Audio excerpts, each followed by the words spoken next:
तो मैं वेलकम करता हूँ आप सबका अपने एक नई वीडियो में। तो आज की इस वीडियो में मैं आप लोग को बताऊंगा 10 चीज़ें जो थॉर के बारे में मार्वल मूवीज़ में इग्नोर कर दी गई थी। अब जिन ने थॉर की जो सागा है वो कवर की है उनको तो पता होगा। उसने आपने देखा होगा कि थॉर का लेफ्ट आर्म ओरो का बना हुआ एक प्रोस्थेटिक आर्म है। कॉमिक में थॉर का लेफ्ट आर्म कट चुका था और ऐसा करने वाला और कोई नहीं, खुद मेलेकिट था। ये बात है जब एस्कार्डियन बनने के बाद मेलेकिट वॉर ऑफ द रियम के प्लेन्स में निकल जाता है। वो अपने सबसे इनिशियल फेज में होता है जब थॉर की उससे हेड ऑन लड़ाई हो जाती है। जब थॉर अनवर्दी हो चुका था वो उस मेंटल स्टेट में नहीं होता कि मेलेकिट से लड़ पाए। उसी वॉर में मेलेकिट थॉर का लेफ्ट आर्म काट देता है। अब ये एक सिग्नेचर बन जाता है जहाँ पे थॉर का उसको हम ब्रैक और आर्म के साथ देखते हैं। कॉमिक में मेलेकिट को लाया तो गया था लेकिन वो उतना जल्दी चला भी गया था। तो एक हाथ वाला आइकॉनिक थॉर शायद ही कभी देखने को मिलेगा एमसी में। एक ऐसा तूफान जिसमें मदर ऑफ थंडर कहा जाता है, एक ऐसा तूफान जिसका साइज एक पूरी गैलेक्सी से बड़ा है, जिसके बारे में कहानियां सुनाई जाती हैं। गॉड टेम्पेस्ट की आंधी इतनी तेज थी कि वह प्लैनेट्स को उनके ऑर्बिट से उखाड़ देती थी, स्टार को मोमबत्ती की तरह बुझाती थी। उस गॉड टेम्पेस्ट से कई दिनों के लड़ने के बाद ओडिन ने उसे उरु के टुकड़ों में कैद कर लिया था और वहीं बना बाद में म्योल्नियर। अब गॉड टेम्पेस्ट की ये स्टोरी आप सब जानते हो, पर गॉड टेम्पेस्ट वाली स्टोरी लाइन में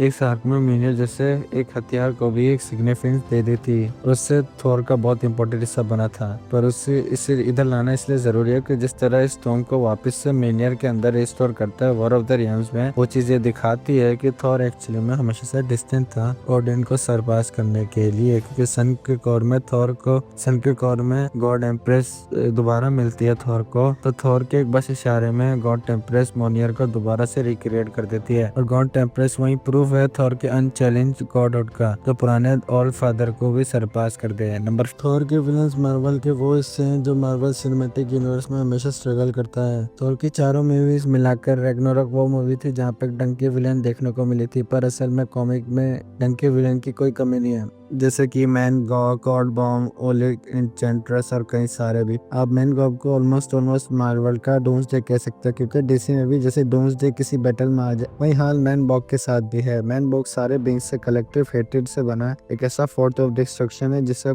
लड़ना मुश्किल है, और ये अगर कोई भी मैन बॉग से लड़ता है तो वो उससे इतना नफरत और जोर लगा कर लड़ेगा, मैन बॉग उतना ही ज्यादा पावरफुल होता चला जाएगा।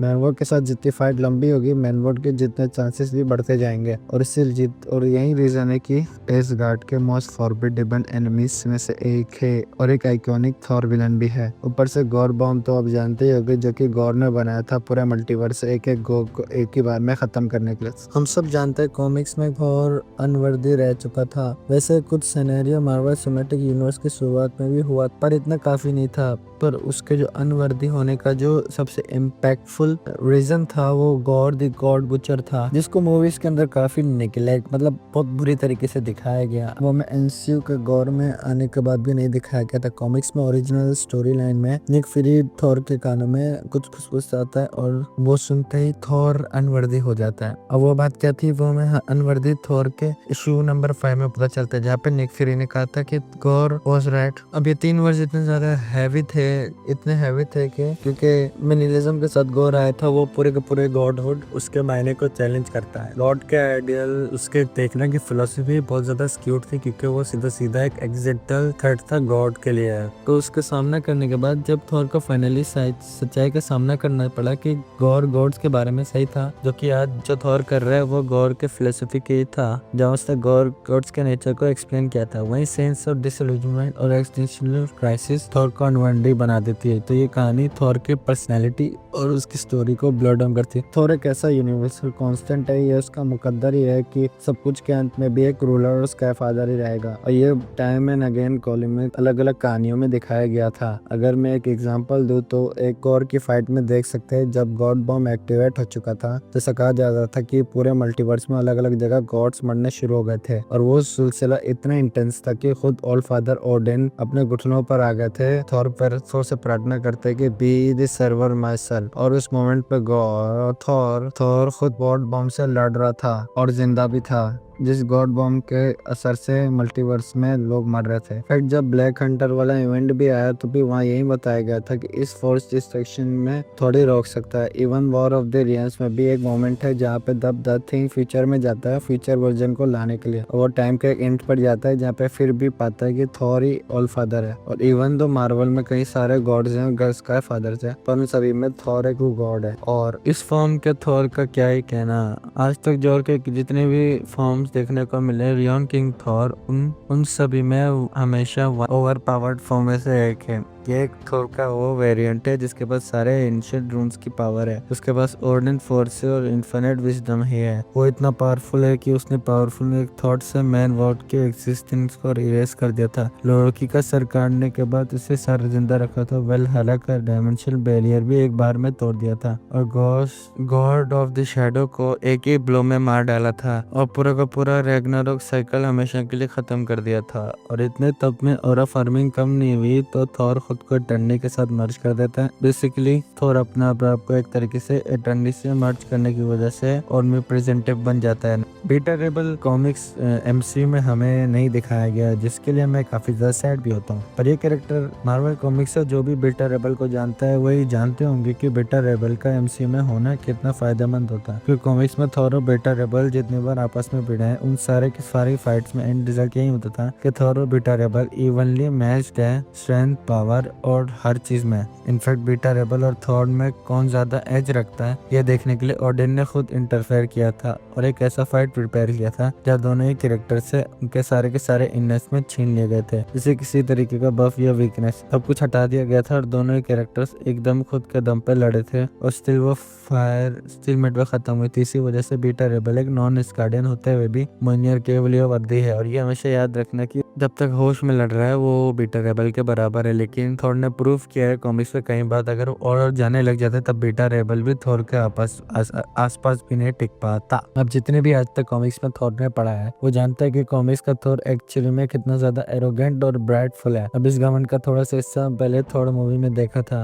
एवेंजर्स मूवी में देखा था। कैप्टन अमेरिका थॉर को हैमर रखने के कहते हैं और वो भड़क जाता है, पर मेरा भरोसा करो थॉर इससे भी ज्यादा काफी एरोगेंट है। कॉमिक्स में जब सिविल वॉर के बाद जब टोनी थॉर से मिलता है तो थॉर को बदल चुके सिनेरियो और रजिस्ट्रेशन एक्ट के बारे में बताता है, पर थॉर इस बात से गुस्सा था कि एक इंसान होते हुए टोनी की हिम्मत कैसे हुई कि उसने थॉर के जेनेटिक क्लोन से क्लोन बनाया था। और इसीलिए टोनी उसको मैन हैंडल करता और कहता है कि मैं गॉड ऑफ थंडर हूँ, तुम एक मैजिक इंसान हो। और जाके अपने गवर्नमेंट से कह देना जिसको क्या लगता है पावर है वो चाहे आ जाए मुझसे लड़ने, मैं उनको दिखाऊंगा इसलिए ताकत क्या होती है। और ये एक सच्चाई है, बेशक वो इंसानों के बीच रहता है, वो कोई मॉर्टल नहीं है और उसको कोई इंसान चैलेंज करे वो उसको हजम ही नहीं होता। वॉरियर मैडनेस ये थॉर की एक ऐसी पावर है जिसको मतलब फॉरबिडन कहा जाता है, यानी वॉरियर मैडनेस का जो कॉन्सेप्ट है लिया गया है ओल्ड नॉर्स आइडियल्स में, जिसमें कहा जाता है बर्सर्कर वो वॉरियर होता है जिसका ब्लड लेस बहुत ज्यादा होता है और वो सारे के सारे अपनी फेरोसिटी और सेवरेजी के लिए जाने जाते हैं। थॉर के पास भी एक टेंडेंसी है वॉरियर्स मैडनेस में। ऐसा क्या होता है कि ओडिन के एक ऐसा पाप जिसके लिए कोई माफी नहीं होता। जब थॉर वॉरियर्स मैडनेस में होता है तो कुछ चेंजेस हो जाते हैं, जैसे कि इंक्रीज स्ट्रेंथ, स्टेमिना, इनविलिबिलिटी, और वो बार जो उसे अनपार्डनेबल बनाती है वो वॉरियर मैडनेस के साथ आने वाला रेज और अनरीजनेबलनेस। यानी थॉर इस मोड में कम्प्लीटली एक मॉन्स्टर बन चुका होता है, उसे कोई रैशनैलिटी समझ में नहीं आती, उसे कोई लिमिट्स नहीं दिखेंगे, उसके पास कोई पैरामीटर नहीं होगा। मार्वल के लिए थॉर ही वो कैरेक्टर था जिसकी स्टोरीज को इस्तेमाल किया जाता था मार्वल के कॉस्मिक साइड को एक्सप्लोर करने के लिए। थॉर और उसके एडवेंचर शुरुआत से बहुत ज्यादा पॉपुलर थे कॉस्मिक जर्नी के लिए। सिल्वर एज में उसका कैरेक्टर्स से मिलना और इन सब की सेलेस्टियल्स का उसकी स्टोरी में होना जैसन एरन में ट्रांसफॉर्म किया, एक अलग ही लेवल पर ले गया। 2012 के स्टोरी लाइन में ले गया जहाँ पे वो थॉर को इंट्रोड्यूस किया गया। अब जेसन एरो जब तक मार्वल में रहे उन्होंने थॉर को कम्प्लीटली कॉस्मिक हॉरो को कन्वर्ट किया, एक ऐसा कैरेक्टर जो यूनिवर्स में अलग अलग जाकर लड़ रहा है। आई होप मैं इन चीजों को मूवीज में कभी ना कभी देख सकूं। आई होप आप लोग को हमारी वीडियो पसंद आई होगी। प्लीज हमारी इस वीडियो को लाइक करना, चैनल को सब्सक्राइब करना। मैं आप लोगों से मिलूंगा अपनी अगली वीडियो में। बाय।